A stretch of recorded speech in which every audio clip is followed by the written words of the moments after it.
విధంగా ప్రత్యేకంగా ఎస్సీ ఎస్టీల కోసం వైఎస్ఆర్ ఈ దేశంలో ఎక్కడా లేని విధంగా ఎస్సీ ఎస్టీల కోసం జగన్మోహన్ రెడ్డి గారు వైఎస్ఆర్ బడుగు వికాసం అని ఒక కొత్త పారిశ్రామిక విధానాన్ని తీసుకొచ్చారు. నిజంగా ఇది చాలా సంతోషించాల్సిన విషయం. ఎందుకంటే జగన్మోహన్ రెడ్డి గారు తన పాదయాత్రలో అనేక సమస్యల్ని ఆయన తన కళ్ళారా చూశారు, చెవులారా విన్నారు. ఏ వర్గం అయితే తనకి కొండంత అండగా ఉందో ఆ పేద వర్గానికి తాను అండగా నిలవాలని ముఖ్యమంత్రి అయిన రోజు నుంచి మీరు ఆయన చేస్తున్న పరిపాలన కానీ, మనకు అందిస్తున్న సంక్షేమ పథకాలు కానీ, ఆయన తీసుకొచ్చిన పాలసీ విధానాలు చూస్తేనే మీకు అర్థమైపోతుంది. ఈరోజు సచివాలయాల్లో ఉద్యోగాలు చూస్తే ఎస్సీ ఎస్టీ బీసీ మైనారిటీకి దాదాపుగా 82% జాబ్స్ ఇవ్వడం జరిగింది.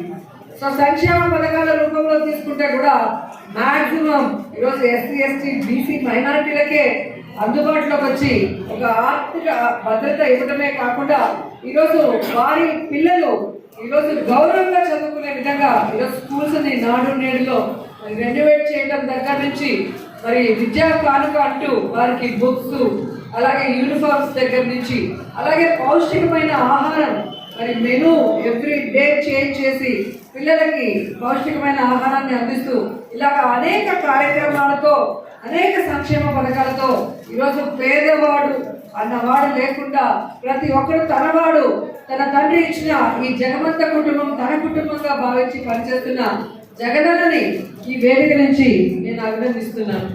ఎందుకంటే చాలా మంది ముఖ్యమంత్రులు అవ్వడానికి ముందు మరి ప్రచారంలో ఓట్ల కోసం అనేక వాగ్దానాలు చేయడం, ఎన్నికలైన తర్వాత వాటిని మర్చిపోవడం, లేదా ఎన్నికల ముందు అంటే 6 నెలల ముందు హడావిడిగా ఏదో పని చేస్తున్నట్టు కొన్ని పేర్లను అనౌన్స్ చేయడమే మనం చూసాం. కానీ తాను ముఖ్యమంత్రి అయిన మొదటి రోజు నుంచి తాను ప్రామిస్ చేసిన నవరత్నాలే కాకుండా ప్రామిస్ చేయని అనేక కార్యక్రమాలను కూడా చేసి ఈరోజు దేశంలోనే మరి బెస్ట్ సీఎంలో 3వ సీఎంగా 16 నెలల్లోనే స్థానం సంపాదించాడు. అంటే 5 సంవత్సరాల్లో ఖచ్చితంగా నెంబర్ 1గా నిలుస్తారని కూడా మీ అందరికీ తెలియజేసుకుంటున్నాను.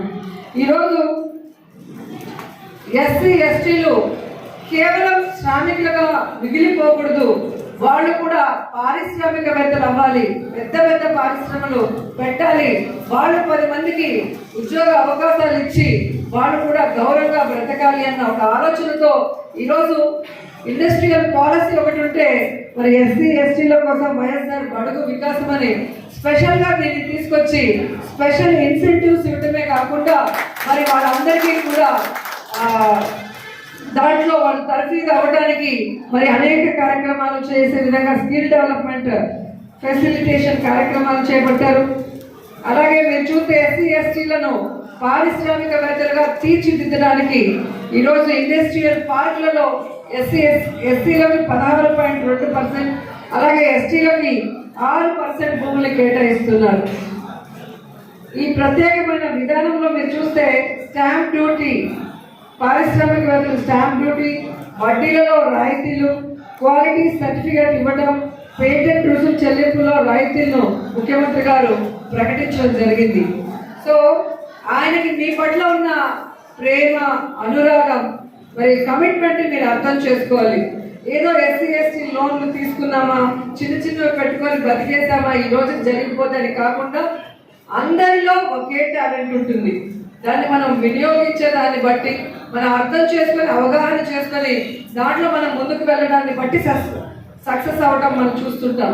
సో సక్సెస్ అయిన ఒక స్టోరీ ఇప్పుడు మనకి మాట్లాడటం జరిగింది. ఏ విధంగా తాను ఇండస్ట్రియలిస్ట్గా ఎదిగి ఈరోజు ఎక్స్పోర్ట్ చేస్తున్నారో మీ అందరికి కూడా తెలియజేశారు. సో మన నియోజకవర్గం నుంచి జగన్ గారు తీసుకొచ్చిన ఈ పాలసీ విధానంతో మరి రాబో కాలంలో పారిశ్రామికవేత్తలుగా మీరు ఎదగాలి అన్న చిత్తశుద్ధితోనే ఈరోజు ఈ మీటింగ్ కూడా పెట్టడం అనేది మీరందరూ కూడా గమనించాల్సిన విషయం. ఎందుకంటే అనేకమైన సౌకర్యాలు కల్పించడమే కాకుండా ఈరోజు జగన్మోహన్ రెడ్డి గారు పారిశ్రామికవేత్తలకి నేనున్నాను అన్న భరోసా ఇచ్చిన సంగతి కూడా మీరు గమనించారు. ఎందుకంటే ఈ కరోనా సమయంలో గత ప్రభుత్వాలు ఇన్సెంటివ్స్ ఇవ్వకుండా అందరినీ కూడా బాధ పెడుతుంటే ఎంఎస్ఎంఈలు అంటే చిన్న సూక్ష్మ పరిశ్రమలన్నీ కూడా మూతపడే పరిశ్రమ సమయం వస్తే దేశంలో ఎవరు చేయనటువంటి విధంగా జగన్మోహన్ రెడ్డి గారు 1200 కోట్ల రూపాయలని ఎంఎస్ఎంఈలకు ఇచ్చి 10 లక్షల కుటుంబాలు దాని మీద ఆధారపడితే వారందరినీ కూడా కాపాడిన విషయం మీరు అందరూ కూడా గమనించాలి. సో మీకు జగన్మోహన్ రెడ్డి గారు ఉన్నారు, ప్రభుత్వం ఉంది, ఏపీఐసి చైర్మన్ గా మేము మీకు అండగా ఉన్నాం కాబట్టి ఖచ్చితంగా దీని మీద అవగాహన తెచ్చుకొని మీరందరూ కూడా పారిశ్రామికవేత్తలుగా ఎదగాలని కూడా కోరుకుంటున్నాను. అలాగే మీరు చూస్తే ఎస్సీలకు పారిశ్రామిక ఇన్సెంటివ్ గా గతంలో చూస్తే ఏడాదికి 53 కోట్లు ఇచ్చేవాళ్ళు. కానీ 2020లో రీస్టార్ట్ ఫండ్ కింద ఎస్సీ ఎస్టీ పారిశ్రామికవేత్తలకి 278 కోట్లు ఇచ్చారు. భూముల లీజు, షెడ్డు, భవనాలు మరియు తనఖా తదితరులపై 100% స్టాంప్ డ్యూటీ తిరిగి చెల్లిస్తారు. అలాగే ఉత్పత్తి ప్రారంభించిన ఎంఎస్సీలకు 5 సంవత్సరాల పాటు 3% నుంచి 9% వడ్డీ రాయితీని కూడా మీకు లభిస్తుంది. అంటే ముందు 3% ఉండేది, ఇప్పుడు 9% వడ్డీ రాయితీ కూడా మీకు లభిస్తుంది. అలాగే క్వాలిటీ సర్టిఫికేషన్, పేటెంట్ రిజిస్ట్రేషన్లకు అయ్యే ఖర్చులో ఎంఎస్సీలకు 3 లక్షల వరకు ప్రభుత్వమే భరిస్తుంది. కొత్తగా మైక్రో యూనిట్లు ఏర్పాటు చేయదలుచుకునే వారికి మెషినింగ్ ఖర్చులో కూడా 25% సీడ్ క్యాపిటల్ అసిస్టెన్స్ కింద కూడా అందుతుంది. ఇలాగా మీకు అన్ని చేయింద ఇచ్చి మిమ్మల్ని పైకి లాగడానికి జగన్ గారు ఉన్నారు. జగన్ గారి అడుగుజాడల్లో మేమందరం కూడా నడుస్తున్నాం కాబట్టి మీ అందరికీ కూడా సపోర్ట్ ఇస్తాము. సపోర్ట్ ఇచ్చి మిమ్మల్ని పారిశ్రామికవేత్తలుగా తీర్చిదిద్దుతామని కూడా ఈ సందర్భంగా తెలియజేసుకొని, అనేక మంది మీరు అడిగిన క్వశ్చన్స్ కి చాలా ఓపికగా సార్ ఆన్సర్స్ చెప్పారు.